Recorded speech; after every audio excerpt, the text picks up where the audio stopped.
د الله تعالی د نعمتو شکر موږ هیڅ کله هم نسو ادا کولی. دغه یو ګیلاس اوبه چې دي دا یو داسې عظیم نعمت دی. علما کرام فرمایي چې یو وخت هارون رشید بادشاه و خپل غلام ته امر وکړو چې ورسه ماته یو ګیلاس اوبه راواخله. غلام چې کله اوبه ورته راواخیستې هارون رشید د اوبو د څښلو اراده وکړله. د ده په څنګ کې یو عالم ناست دی. هغه ورته فرمایي چې ای بادشاه ته یو 2 منټه انتظار وکړه، دا اوبه مه څښه، زه به تا ته یو 2 خبرې وکړم. اوله خبره ده که چیرې په دنیا کې دا اوبه نیستې سي، صرف یو ګیلاس اوبه پاته سي په ټوله دنیا کې او هغه اوبه و تا ته درکوي، ته به په څومره قیمت باندې ځینې واخلې؟ هارون رشید بادشاه ورته وایي چې زه به خپله نیمه بادشاهي، خپل نیم سلطنت و هغه کس ته ورکم، د هغه نیمې بادشاهي په بدله کې به دا یو ګیلاس اوبه واخلم. هغه عالم ورته فرمایي چې اوس اوبه وڅښه.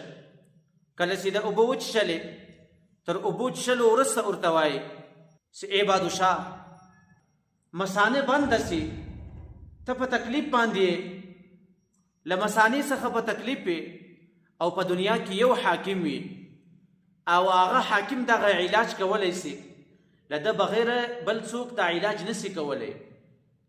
آیا ته به د خپلې بادشاهي څومره حصه و هغه ته ورکې چې هغه ستا علاج وکړي؟ هارون رشید بادشاه ورته فرمایي چې زه به نیمه بادشاهي و هغه ته ورکم چې هغه زما علاج وکړي، زه د دې بولو له تکلیفه څخه خلاص سم. نو د عالم ورته فرمایي چې ای بادشاه ستا نیمه بادشاهي د یوه ګیلاس د اوبو په قیمت کې ولاړه او نیمه بادشاهي بیا د دغه اوبو د ایستلو په قیمت کې چې دغه اوبه بیرته ته له بدنه څخه باسي په دې کې ولاړه، نو ستا ټوله بادشاهي د دې یوه ګیلاس د اوبو قیمت لري. نو د عالم ورته فرمایي چې ای بادشاه تا د الله تعالی دغه یو نعمت چې اوبه دي په زراو ګیلاسونه تا څښلي دي، لیکن د دې شکریه تا نه ده ادا کړې. نو د الله تعالی هر نعمت د انسان تر قدرت وتلی ده چې د هغه شکر ادا کړي. دا سا اخیستل یو نعمت دی، سا بیرته راکشل یو نعمت دی. که چیرې انسان د الله تعالی نعمتونه شماري دغه یو نعمت هم نسي شمارلی و بل نعمت ته ګر سره خلاصېدی نسي.